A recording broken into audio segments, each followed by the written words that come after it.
దేవునికి స్తోత్రం. ప్రియమైన వారలారా, రక్షకుడును ప్రభు అయిన యేసుక్రీస్తు వారి నామంలో మీకు శుభములు వందనాలు తెలియజేస్తూ ఉన్నాం. దేవుడు మిమ్మలను, మీ బిడ్డలను, మీ కుటుంబములను దీవించి ఆశీర్వదించునుగాక. ఆమెన్. God bless you. దేవునికి స్తోత్రం. హల్లెలూయా. ప్రియమైన దేవుని పిల్లలారా, గత కొన్ని వారాలుగా మనము దావీదు భక్తుని యొక్క జీవిత చరిత్రను గురించి స్టడీ చేస్తున్నామండి. దేవుడు దావీదు భక్తుణ్ణి అంచెలంచెలుగా అభివృద్ధి చేశాడండి. సామాన్యమైనటువంటి స్థితిలో నుంచి, సాధారణమైనటువంటి పరిస్థితిలో నుంచి క్రమక్రమంగా దేవుడు దావీదుని ఆశీర్వదించి రాజును చేశాడు, చక్రవర్తిని చేశాడు, సామ్రాట్టుగా మార్చాడు. తన వంశమును దేవుడు స్థిరపరిచినట్లుగా మనము చూడగలం. ప్రియమైన దేవుని పిల్లలారా, గత వారాలలో మనము దావీదు మహారాజు యొక్క గుణగణాలను పరిశీలిస్తున్నాం. అతని యొక్క గుణగణాలు ఏ విధంగా ఉన్నాయి, ఆయన గుణ లక్షణాలు ఏంటి అని మనం కొన్ని చూసాం.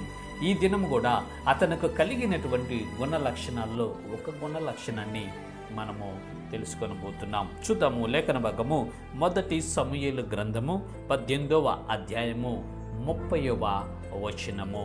1 సమూయేలు గ్రంథము 18వ అధ్యాయము 30వ వచనము, పేజీ నెంబరు 240 పాత నిబంధన గ్రంథంలో ఈ వాక్య భాగాన్ని మనము చూడగలము.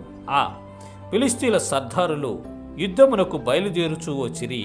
వారు బయలుదేరినప్పుడెల్లను దావీదు బహు వివేకము కలిగి ప్రవర్తించుచూ రాగా సౌలు సేవకులందరికంటే అతని పేరు బహు ప్రసిద్ధికెక్కెను.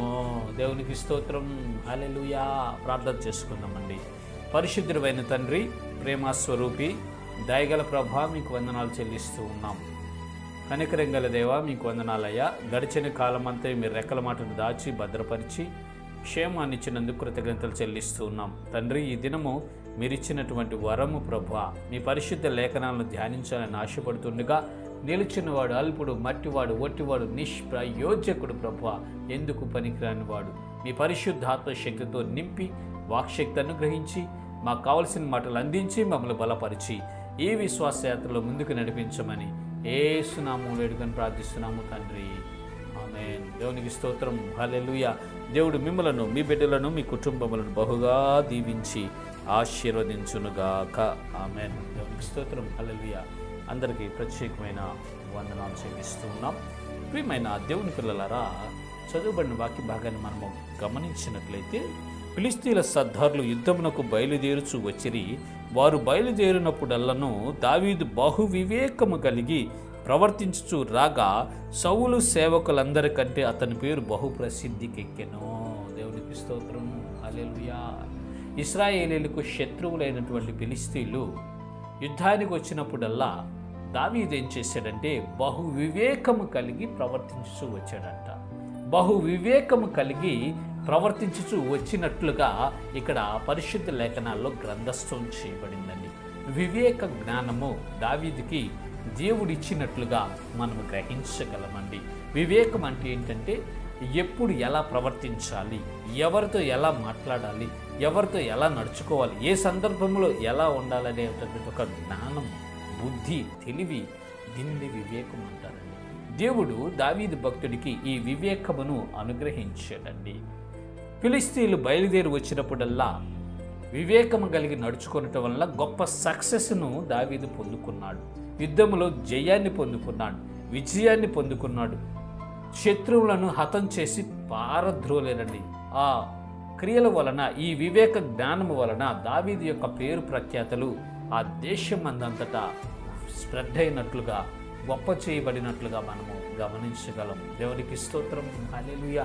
వివేక జ్ఞానం అనేది మనుష్యునికి చాలా అవసరం అండి. వివేక జ్ఞానము లేకపోతే మనము ఏమీ చేయలేము. ఎవరితో ఎలా మాట్లాడాలో, ఏ సందర్భంలో ఎలా ఉండాలో, ఏ పరిస్థితిలో మనం ఎలా ఉండాలో, ఎక్కడ ఎలా ప్రవర్తించాలో, ఎంత జ్ఞానంగా నడుచుకోవాలో మనకు చాలా అవసరం ప్రియులారా. అందుకే యేసుక్రీస్తు ప్రభుల వారు అంటారు, మీరు వివేకం కలిగి ఉండండి, పవిత్రత కలిగి ఉండండి, పరిశుద్ధులుగా ఉండండి, వివేకులై ఉండండి అని అన్నారండి. వివేక జ్ఞానం అనేది ఒక మనిషికి చాలా అవసరం అండి. ఎక్కడ ఎలా ప్రవర్తించాలో ముందు మనం నేర్చుకోవాలి. చాలామంది వ్యక్తులకి ఎక్కడ ఎలా ప్రవర్తించాలో తెలియదు, ఎక్కడ ఏం మాట్లాడాలో తెలియదు, ఎక్కడ ఎలా ఉండాలో తెలియదు. అందుకే కొన్ని సమస్యలు తెచ్చుకుంటూ ఉంటారు, కొన్ని సమస్యలు ఎక్కువ చేసుకుంటూ ఉంటారు, కష్టాలు తెచ్చుకుంటూ ఉంటారు. ఎందుకంటే వివేక జ్ఞానం లేక అపాయంలో పడిపోతూ ఉంటారు, ఆపదల్లో పడిపోతూ ఉంటారు, ఉపద్రవాల్లో పడిపోతూ ఉంటారు, నిందలు అవమానాలు తెచ్చిపెట్టుకుంటూ ఉంటారు ప్రియులారా. ఎందుకంటే వివేక జ్ఞానం లేక, సరి అయిన జ్ఞానం లేక, సరి అయిన విజ్డమ్ నాలెడ్జ్ లేక తొందరపడి ఏది పడితే అది మాట్లాడి ఏది పడితే అది చేయటం వలన వారు ఆ రీతిగా మార్చబడుతూ ఉంటారు ప్రియులారా. దయచేసి గమనించండి. రక్షించబడిన నీవు నేను, దేవుని బిడ్డలుగా మార్చబడిన నీవు నేను, మనమందరము వివేక జ్ఞానము కలిగి నడుచుకోవాలి. దావీదు భక్తుడు వివేక జ్ఞానము కలిగి నడుచుకోవటం వలన ఫిలిష్తీయులు ఎన్నిసార్లు ఎన్ని ప్లాన్లు వేసినను, ఎంత సైన్యం వచ్చినప్పటికీ దావీదు వారి మీద జయాన్ని పొందుకొని వారిని పారద్రోలినట్టు మనం చూడగలమండి. అంత మాత్రమే కాదు కానీ దావీదు బాల్య దినముల నుంచి గొర్రెల కాచుకునేటప్పుడు ఎలా ఉండాలంటే గొర్రెల కాపరిగా ఉండేవాడు, మంచి వివేక జ్ఞానంతో ఉండేవాడు. గొర్రెలను ఏ విధంగా కాయాలో, ఏ విధంగా మేపాలో, ఏ విధంగా వాటిని సంరక్షించాలో, ఏ కాలంలో ఏ ప్రదేశంలో ఉంచాలో, ఏ సమయంలో ఎక్కడ ఉంచాలో, రాత్రి సమయాల్లో ఎలా ఉంచాలో, పగటి సమయంలో ఎలా ఉంచాలో, ఎప్పుడు వాటికి నీళ్లు పెట్టాలో, ఎప్పుడు వాటికి ఆహారం ఇవ్వాలో, రోగం వచ్చినప్పుడు ఒక వ్యాధి వచ్చినప్పుడు వాటిని ఎలా ట్రీట్ చేయాలో, వీటన్నిటిని గురించి దావీదు భక్తుడు బాగా క్షుణ్ణంగా పరిశీలించి తెలుసుకొని మంచిగా గొర్రెలను మేపినట్లు మనం చూస్తాం. అంత మాత్రమే కాదు కానీ కుటుంబంలో కూడా దావీదు భక్తుడు చాలా వివేకం కలిగి నడుచుకున్నాడండి.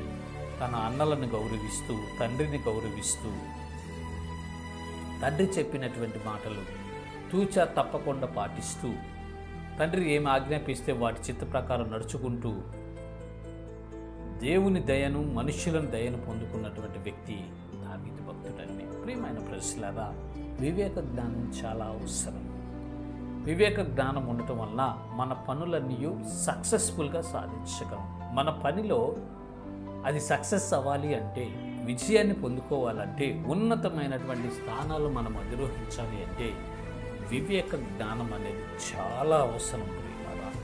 దావీదు భక్తుడికి ఈ వివేకాన్ని, ఈ జ్ఞానమును దేవుడే ప్రసాదించి ఉన్నాడు. సైన్యాధిపతి అయినప్పుడు ఎలా ప్రవర్తించాలి, సైన్యాధ్యక్షుడిగా ఉన్నప్పుడు ఎలా ప్రవర్తించాలో, ఎవరితో ఎలా బిహేవ్ చేయాలో, రాజుతో ఎలా ఉండాలో, తోటి సైనికులతో ఎలా ఉండాలో, ప్రజలతో ఎలా ఉండాలో, శత్రువులతో ఎలా ఉండాలో, మిత్రులతో ఎలా ఉండాలో అన్నీ దావీదు భక్తుడు తన జీవితాన్ని బ్యాలెన్స్ చేసినట్లుగా మనం చూస్తాం. ప్రియమైన దేవుని పిల్లలారా, వివేక జ్ఞానం అనేది చాలా అవసరం అండి. ఆ వివేక జ్ఞానం ఇచ్చేది ఎవరంటే దేవాది దేవుడు, మన దేవుడు దేవాది దేవుడైన యేసు ప్రభు వారే. యేసు ప్రభు వారే వివేకాన్ని ఇస్తాడండి. దావీదు భక్తుడు బాల్య దినముల నుంచి ప్రార్థనా పరుడండి. బాల్య దినముల నుంచి దేవునికి ప్రార్థన చేస్తూ దేవుని వద్ద అడిగి పొందుకునేవాడు. దేవుని వద్ద అడిగి ప్రతిదీ పొందుకునేవాడు. అట్లాగే జ్ఞానాన్ని కూడా అడిగాడు. వివేకాన్ని, తెలివి, బలమును, సమస్తమును దేవుని దగ్గర అడిగి పొందుకొని సక్సెస్ఫుల్గా జీవించినటువంటి వ్యక్తి దావీదు భక్తుడండి. ప్రియమైన దేవుని పిల్లలారా, ఈనాడు నీవు తరచుగా అవమానపరచబడుతున్నావు అంటే, నీ పనులన్నీ విఫలమైపోతున్నాయి అంటే, నీకు అంత సక్సెస్ రావట్లేదంటే, నీ కుటుంబంలో, నీ జీవితంలో, నీ బిడ్డలకు వృద్ధి కలగటం లేదు అంటే, ఒకవేళ నీవు చేస్తున్నటువంటి పని వివేకం కలిగి చేయలేదేమో ఒకసారి పరిశీలన చేసుకో. ప్రియమైన సహోదరుడా, సహోదరి, ఎన్ని మార్లు చేసినా నీకు సక్సెస్ రావట్లేదు అంటే, ఎన్నిసార్లు ప్రయత్నించినా ఆ గోల్ని నువ్వు రీచ్ అవ్వలేకపోతున్నావు అంటే నీకు వివేక జ్ఞానము లోపించింది. ప్రియులారా, ఒక కాంపిటేటివ్కి ప్రిపేర్ అయ్యేటటువంటి వ్యక్తి ఎన్నో ఎగ్జామ్స్ రాస్తూ ఉంటాడు, ఎంతెంతో చదువుతూ ఉంటారు, గంటలు రోజులు చదువుతారు, కష్టపడతాడు, రాస్తారు, కానీ ఫెయిల్ అయిపోతూ ఉంటారు. అతని తర్వాత చదువు మొదలుపెట్టినటువంటి వారు చక్కగా సక్సెస్ అయ్యి ఉద్యోగాలు కొట్టినటువంటి వారు ఉంటారు. కారణం ఏంటంటే వివేక జ్ఞానం. ఏది ఎంతవరకు చదువుకోవాలి, దేన్ని ఎంతవరకు తీసుకోవాలి, పేపర్ సెట్టింగ్ ఎలా ఉంటుంది, ఏమి అడుగుతున్నాడు, ఏ ఏరియాలు టచ్ చేస్తున్నాడు, మనం ఎలా చదివితే మనము గెయిన్ అవ్వగలం, రీచ్ అవ్వగలం, జాబు సంపాదించుకోగలం అనే వివేక జ్ఞానము అవసరమండి. ఆ వివేకముతో మనం ఏం చేస్తామంటే చెత్త అంతా ఫిల్టర్ చేసేస్తాం, వేస్ట్దంతా ఫిల్టర్ చేసేసి స్మార్ట్ వర్క్ మొదలు పెడతాము. సక్సెస్ను మనము సాధిస్తాం. ప్రియులారా, ఈ లోకంలో సక్సెస్ సాధించిన వాళ్ళు చాలామంది వివేకవంతులు ఉంటారండి. ఎంతవరకు దేన్ని చదువుకోవాలో, ఎంతవరకు దేన్ని నేర్చుకోవాలో, ఎలా ప్రవర్తించాలో, ఎలా ఉండాలో వారు చక్కగా దాన్ని స్టడీ చేసుకొని దాన్ని అనుసరించి ఫాలో అవటం వలన వారి జీవితాల్లో సక్సెస్ కొట్టారండి. ఇక్కడ దావీదు భక్తుడు సైన్యాధ్యక్షుడిగా ఉన్నప్పుడు ఫిలిస్తీన్లు దండెత్తి వస్తూ ఉన్నారు. రకరకాల ప్లాన్లు వేస్తూ ఉన్నారు. రకరకాలుగా ప్లాన్లు వేస్తూ ఒక్కోసారి కొంతమంది వస్తారు, ఒక్కోసారి ఎక్కువ మంది వస్తారు, ఒక్కోసారి ఒక్కో చోట దిగుతారు. రకరకాలుగా దిగుతూ ఉంటున్నప్పుడు ఈ దావీదు భక్తుడు బహువివేకము కలిగి నడుచుకున్నాడంట. బహువివేకము కలిగి తను నడుచుకున్నటం వలన ఏం జరిగిందంటే అక్కడ సౌలు సేవకులందరికంటే దావీదు యొక్క పేరు విస్తరించింది అని అక్కడ రాయబడింది. రాజు దగ్గర చాలామంది వీరులు ఉన్నారు. రాజు దగ్గర చాలామంది మంచి మంచి యోధులు ఉన్నారు, సైన్యాధిపతులు ఉన్నారు, సైన్యాధ్యక్షులు ఉన్నారు, గొప్ప గొప్ప యోధులు ఉన్నారు, వీరులు ఉన్నారు. వారందరికంటే దావీదు గారి యొక్క పేరు ఎందుకు మారుమోగింది, ప్రసిద్ధికి ఎక్కింది అంటే వివేకము కలిగి నడుచుకున్నాడండి. శత్రువులు వచ్చినప్పుడు వివేకం కలిగి నడుచుకున్నాడు. ఓ ప్రియమైన సహోదరి, సహోదరుడా, ఆత్మీయ జీవితంలో మనం వెళ్తూ ఉన్నప్పుడు, విశ్వాస యాత్రలో మనం నడుస్తూ ఉన్నప్పుడు వివేకం అనేది మనకు చాలా అవసరం అండి. ప్రతిదాన్ని మనం వివేచించాలి. ఇది తప్ప రైటా, దేవునికి ఇష్టమా కాదా, ఇది దైవ చిత్తమా కాదా, లోక సంబంధమైందా ఆత్మ సంబంధమైందా అని ప్రతిదీ మనము పరిశీలించాలి. ప్రతిదీ మనము వివేచించాలి. ప్రతిదీ మనము పరీక్షించాలండి. ఎవరైతే ప్రతిదీ పరీక్షిస్తారో, ప్రతిదీ వివేచిస్తారో, ప్రతి దాని గురించి ఆలోచిస్తూ జాగ్రత్తగా అడుగులు వేస్తారో వారు భద్రపరచబడతారు, వారు కాపాడబడతారు. ఎవరైతే ఆలోచించకుండా తొందరపాటులో ఏది పడితే అది చేసేస్తారో వారు అపరాధంలో పడిపోతారు, తప్పులో పడిపోతారు, పాపంలో పడిపోతారు, సాతాను యొక్క కబంధ హస్తాల్లో చిక్కిపోతారండి. చాలామంది విశ్వాసులు ఈనాడు రక్షించబడి కూడా దేవుని బిడ్డలుగా ముద్రించబడి ఈ లోకంలో కొన్ని బంధకాల చేత వారు బంధించబడుతున్నారంటే, కొన్ని వ్యసనాల చేత వారు పట్టబడుతున్నారంటే వారిలో సరి అయిన వివేక జ్ఞానం లేకే ప్రియులారా. సరి అయిన వివేక జ్ఞానం లేక, దేవునితో అంటుకట్టబడే అనుభవం లేక, దేవుని హస్తాల్లో వారు ఉండలేక విడిపించబడిన వారై దేవుని హస్తాల నుంచి తప్పించుకొని పారిపోతూ, దేవుడి నుంచి దూరంగా వెళుతూ, ఈ లోకానికి దగ్గరగా వెళ్ళి సాతాను గడికి చిక్కి అపవాది హస్తాల్లో నలిగిపోతూ ఉంటారు. ప్రియమైనటువంటి ప్రజలారా, ఒక వ్యసనము చేత, ఒక బలహీనత చేత, ఒక శరీర సంబంధమైనటువంటి కార్యం చేత నలిగిపోతూ ఉంటారు. ఓ సహోదరి, సహోదరుడా, నీవు ఈ స్థితిలో ఉన్నావా? ఒక వ్యసనము చేత నువ్వు బాధించబడుతున్నావా? ఒక బలహీనత నిన్ను కృంగతీస్తుందా? దేవునికి నిన్ను దూరం చేస్తూ ఉందా? దేవుని వద్దకు రాకుండా, పరిశుద్ధుడిగా నువ్వు జీవించకుండా ఒక అపవిత్రమైనటువంటి కార్యము నీలో ఉందా? ఓ సహోదరుడా, సహోదరి, దయచేసి గమనించండి. దేవుని వద్దకు రండి, వివేక జ్ఞానం అడగండి. ప్రభువా, ఇదిగో ఈ బలహీనత చేత నేను పట్టబడ్డాను, ఈ బలహీనత నన్ను కృంగదీస్తుంది, ఈ వ్యాధి నన్ను కృంగదీస్తుంది, ఈ వ్యసనము నన్ను కృంగదీసి మీకు దూరం చేస్తుంది. నాకు సరి అయిన జ్ఞానము నీ ప్రభువా, సరి అయిన జ్ఞానము నీ ప్రభువా, సక్సెస్ఫుల్ జ్ఞానం నీ ప్రభువా, దీన్ని జయించే కృప నాకు ఈ ప్రభువా అని మనం ప్రార్థన చేయాలండి. ఈనాడు క్రైస్తవ ప్రపంచం చాలామంది సరి అయిన జ్ఞానం, వివేక జ్ఞానం లేకుండా అజ్ఞానంలో ఉంటూ ఉన్నారు పిల్లలు, అంధకారంలో ఉంటూ ఉన్నారు. కంటికి కనిపించేదే నిజం అనుకుంటున్నారు. కంటికి కనిపించేదంతా నిజము కాదు పిల్లరా. Attraction attraction attraction. అసలు దేవుని గ్రంథం ఏమి చెప్తుంది, దేవుని మనస్సు ఏంది, దైవ చిత్తం ఏంది, పరిశుద్ధ లేఖనాలు ఏ విధంగా ఉన్నాయి, దేవుడు ఏమి చేయమంటున్నాడు, ఎలా జీవించమంటున్నాడు, ఎలా ఉండమంటున్నాడు అని మనం ఒకసారి ఆలోచించి ఈ గ్రంథాన్ని కానీ పరిశీలించి చదివి ఈ గ్రంథాన్ని మన హృదయంలో ముద్రించుకున్నట్లయితే, ఈ గ్రంథాన్ని మన మనసులో ఎక్కించుకున్నట్లయితే సరి అయిన జ్ఞానం మనకు కలుగుతుంది. దేవునిని గురించిన విజ్ఞానం మనకు లభిస్తుంది. దేవునిని వెతికి కనుగొంటాం. ఇప్పుడు గ్రంథము ద్వారా వెతికి కనుగొనగలం దేవుని. అప్పుడు మనకు వివేకం అనుగ్రహించబడుతుంది.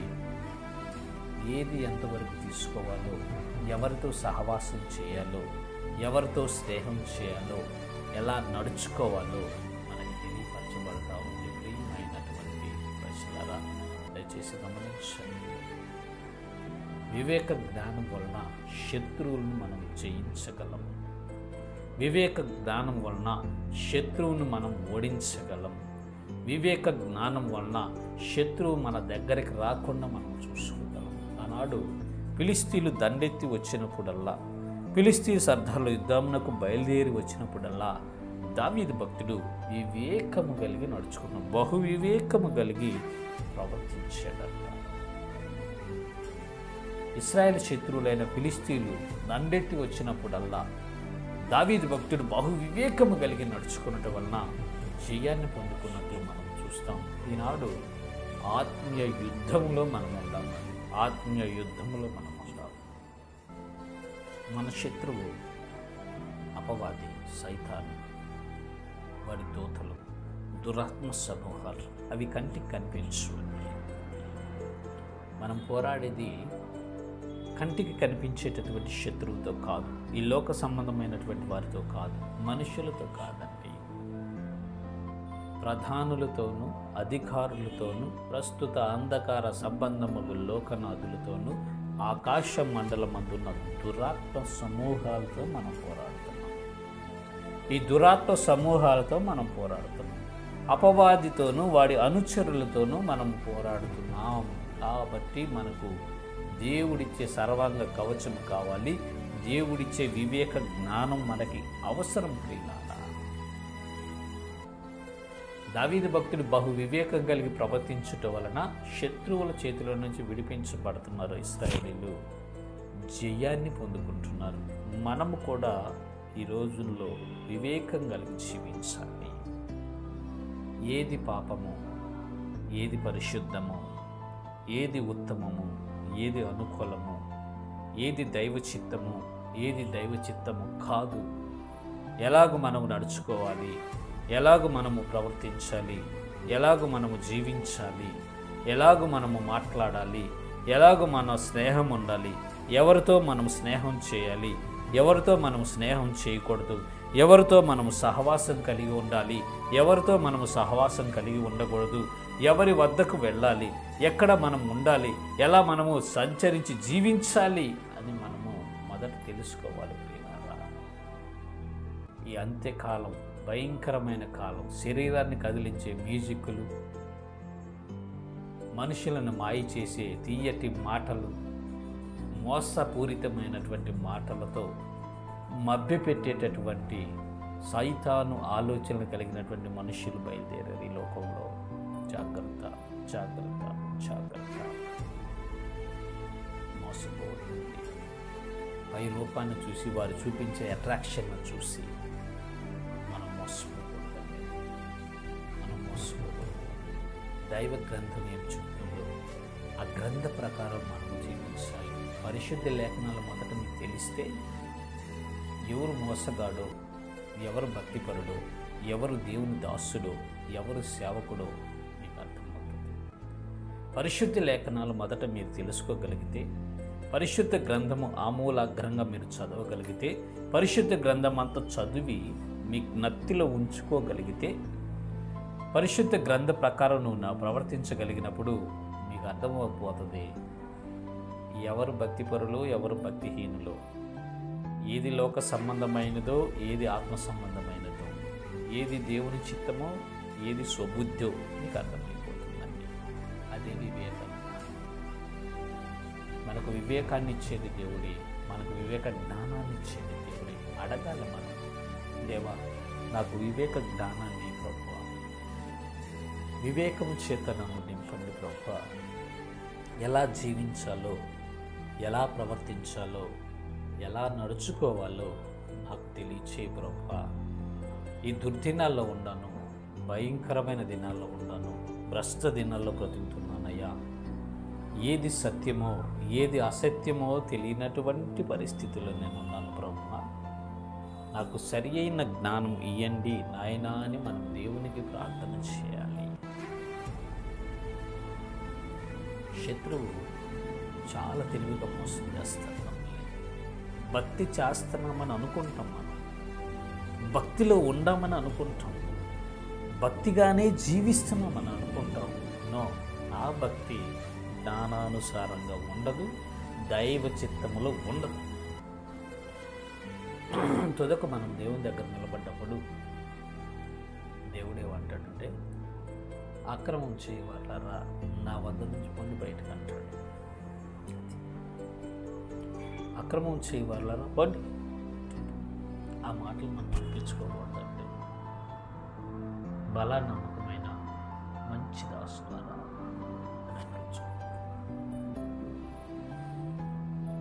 ఆనాడు ఫిలిష్తీయులు దండెత్తి వచ్చినప్పుడల్లా దావీదు బహు వివేకం కలిగి నడుచుకున్నాడు, బహు వివేకం కలిగి నడుచుకున్నాడు, బహు వివేకం కలిగి నడుచుకున్నాడు. అందుకు అతని పేరు ప్రసిద్ధి చెంది. దావీదు భక్తుడికి ఉన్న ఒక గొప్ప లక్షణం వివేకం కలిగి ఉండడం. ఈనాడు రక్షించబడిన మనం, దేవుని బిడ్డలైన మనం వివేకం కలిగి నడుచుకోవాలి. ఏది భక్తి, ఏది శరీర సంబంధమైన, ఏది ఆత్మ సంబంధమైన, ఏది పరిశుద్ధత, దేవుడు ఏది ఇష్టపడతాడు, ఏం చేస్తే దేవునికి ఇష్టం, ఏం చేయమన్నాడు, ఎలా జీవించమన్నాడు, ఎలా ప్రవర్తించమన్నాడు మనం తెలుసుకోవడం అవసరం. శరీరాన్ని కదిలించే మ్యూజిక్లు పెట్టి, సారో మ్యూజిక్లు పెట్టి రకరకాలుగా మాట్లాడుతూ వినండి, వెళ్ళండి, అనుసరించకండి వారిని. వారు చెప్పే బోధలు వాక్యానుసారంగా ఉంటే తీసుకోండి, వాక్యానుసారంగా ఉంటే గ్రహించండి, నత్తిలో ఉంచుకోనండి, వాక్య ప్రకారం జీవించండి, వారినిలాగా అనుసరించబాకండి. యేసుప్రభువు వారు అదే చెప్పారండి. శాస్త్రులు పరిసయ్యులు వాళ్ళు మోషే పీఠం ముందు కూర్చుంటారు కాబట్టి వారు చెప్పేది మీరు వినండి, కానీ వారి ప్రవర్తనలాగా మీరు ప్రవర్తించొద్దు అన్నాడు యేసుప్రభువు వారు. ఈనాడు చాలామంది బోధకులు ఉన్నారు. వినండి బోధలు, అవి వాక్యానుసారంగా ఉన్నాయా లేవా అనేది పరిశీలన చేసుకోవాలండి. ఆనాడు బెరయ సంఘస్థులు అపోస్తుడైన పౌలు భక్తులు బోధిస్తుంటేనే అసలు అలా ఉండయా లేదా అని ధర్మశాస్త్రాన్ని, గ్రంథాలు పరిశీలించారు. అది అవసరం. ఎంతటి పెద్ద రెవరెండ్ బిషప్లు బోధించినా మీరు వినండి పిల్లరా. వాక్యం ప్రకారం వాక్యాన్ని పరిశీలించండి. వారు చెప్పింది అలాగుందా, సందర్భం అదేనా, ఎవరితో చెబుతున్నారు, ఏం సందర్భం, దీంట్లో మనకెంత ఉపయోగపడుతుంది, దేవుడు మనతో ఏం మాట్లాడుతున్నాడు, ఆ రీతిగా మనము పరిశుద్ధ గ్రంథాన్ని మనం స్టడీ చేసి వారు చెప్పింది తీసుకొని దానితో కంపేర్ చేసినప్పుడు వాక్యానికి అనుకూలంగా ఉంటే తీసుకొనండి, వాక్యానికి విరుద్ధంగా ఉంటే త్రోసివేసేయండి. అదే వివేక జ్ఞానం. ఇదే వివేక జ్ఞానం. ఏది తీసుకోవాలో, ఏది విడిచిపెట్టాలో, ఏది గ్రహించాలో, ఏది వదిలివేయాలో అనేది డిసైడ్ చేసుకోవటమే వివేక జ్ఞానం. ప్రియులారా, భయంకరమైన దినాలు. ఎవరేది చెప్తే అది గుడ్డిగా మీరు వినొద్దు, నమ్మొద్దండి. పరిశీలన చేయండి, పరీక్షించండి, బహు వివేకం కలిగి మీరు ప్రవర్తించుకోగలిగితే శత్రువైనటువంటి అపవాది చేతిలో నుంచి, వాడి యొక్క దూతల చేతిలో నుంచి తప్పించబడతాం మనం. ఆనాడు ఫిలిష్తీయులు దండెత్తి వచ్చినప్పుడల్లా, సర్దారులు దండెత్తి వచ్చినప్పుడల్లా దావీదు వివేకంగా కలిగి నడుచుకోకపోయినట్లయితే ఓడిపోయేవాడు, చనిపోయేవాడు. యుద్ధంలో ఇశ్రాయేలు కూడా బానిసలుగా పట్టబడేవాడు. ఈనాడు ఆత్మీయ యుద్ధంలో ఉన్న మనం సైతానుడు దండెత్తి వచ్చినప్పుడు, వాడి దూతగణం దండెత్తి వచ్చినప్పుడు బహు వివేకం కలిగి మనం ప్రవర్తించాలి. వివేకం కలిగి మనం నడుచుకోవాలి. వివేకముతో మనం వాడిని జయించాలి ప్రియులారా, జయించాలి. అంతేగాని అజ్ఞానం చేత, అంధకారం చేత, శరీర ఆలోచనల చేత మనం కానీ ఉంటే వాడు మనల్ని జయిస్తాడు, నరకంలోకి తీసుకెళ్తాడు, అగ్నిలోకి పడేస్తాడు. ప్రియులారా, దయచేసి గమనించి. ఇప్పుడు బాగానే ఉంటుంది, ఈ శరీరంలో ఉన్నప్పుడు హాయిగా ఉంటుంది, మనసంతా ఉల్లాసంగా ఉంటుంది, శరీరం అంతా ఉత్సాహంగా ఉంటుంది. తుదకు మనం నరకం కాలిపోతాం. వివేక జ్ఞానం లేకపోతే జరిగే నష్టం అది. శత్రువులు మన మీద అటాక్ చేస్తూ ఉంటాడు. అపవాది, వాడి దూతగణం మనం నిత్యము మనతో పోరాడుతూ ఉంటారు. ఏదో ఒక రకంగా మనల్ని మాయ చేయాలని చూస్తాడు. ప్రియులారా, దయచేసి గమనించండి, దయచేసి గమనించండి. బహు వివేకము కలిగి మనము ప్రవర్తించాలి. బహు వివేకము కలిగి మనము నడుచుకోవాలి. బహు వివేకం కలిగి మనము ఉండినట్లయితే వాడిని మనము జయించగలుగుతాము. ప్రియమైనటువంటి ప్రజలారా, ఆనాడు ఫిలిష్తీయ సర్దారులు దండెత్తి వచ్చినప్పుడల్లా దావీదు భక్తుడు బహు వివేకము కలిగి ప్రవర్తించుట వలన, దావీదు భక్తుడు బహు వివేకము కలిగి నడుచుకున్నట వలన ఆ ఫిలిష్తీయ సర్దారులను, ఆ ఫిలిష్తీయ సైన్యములను జయించాడండి. సౌలు సేవకులందరికంటే దావీదు యొక్క పేరు ప్రఖ్యాతలు ప్రసిద్ధికెక్కినట్లు మనము చూస్తాము. ఈనాడు దేవుడు మనతో మాట్లాడుతున్న మాట ఏంటంటే, వివేకులై ఉండుడి, వివేక జ్ఞానము ధరించుకోండి, నేను మీకు వివేకాన్ని అనుగ్రహిస్తాను, నన్ను అడగండి, నా వద్ద నుంచి వివేకాన్ని పొందుకొని జాగరూకులై అపవాదిని, వాడి దూతగానాన్ని ఎదిరించి నిలబడి మీరు జయించి జయు వీరులుగా ఈ విశ్వాసయాత్రను కొనసాగించండి అని దేవుడు మనకి సెలవిస్తూ ఉన్నాడు. కాబట్టి ప్రియమైన దేవుని పిల్లలారా, దేవుని వద్ద నుంచి వివేక జ్ఞానం అడుగుదాము, అడిగి పొందుకుందాము. ఆ వివేక జ్ఞానంతో శత్రువును, వాడి యొక్క అనుచరులను జయించి ఈ విశ్వాసయాత్రలో ముందుకు సాగిపోదాం. ఇటు కృప దేవుడు మనందరికీ కలుగు చేయనుగాక. ఆమేన్. God bless you. దేవునికి స్తోత్రం. హల్లెలూయా. ప్రార్థన చేసుకుందాం. పరిశుద్ధుడైన తండ్రి, మీకు వందనాలు ప్రభువా. చక్కని వాక్య భాగమును మాకు అందించి మమ్మల్ని బలపరిచినందుకు మీకు వందనాలు. ఆనాడు మీరు దావీదు భక్తుడికి వివేక జ్ఞానం ఇవ్వటం వలన ఫిలిష్తీయుల సర్దారులు యుద్ధమునకు బయలుదేరి వచ్చినప్పుడల్లా వివేకం కలిగి నడుచుకొని వారిని జయించాడు. కాబట్టి ఆయన పేరు ప్రసిద్ధికి ఎక్కింది. ఈనాడు మేము కూడా ఆత్మీయ యుద్ధంలో ఉన్నాం ప్రభువా. మాకును వివేక జ్ఞానమును ప్రసాదించండి, మాకును వివేక జ్ఞానమును ప్రసాదించండి, మాకును వివేక జ్ఞానమునిచ్చి మమ్మల్ని బలపరిచి శత్రువు మీద మాకు జయాన్నిచ్చి ఈ విశ్వాసయాత్రను ముందుకు నడిపించమని యేసు నామములో వేడుకొని ప్రార్థిస్తున్నాము తండ్రి. ఆమేన్. దేవునికి స్తోత్రం. హల్లెలూయా. అందరికి వందనాలు. God bless you. దేవునికి స్తోత్రం. Praise the lord.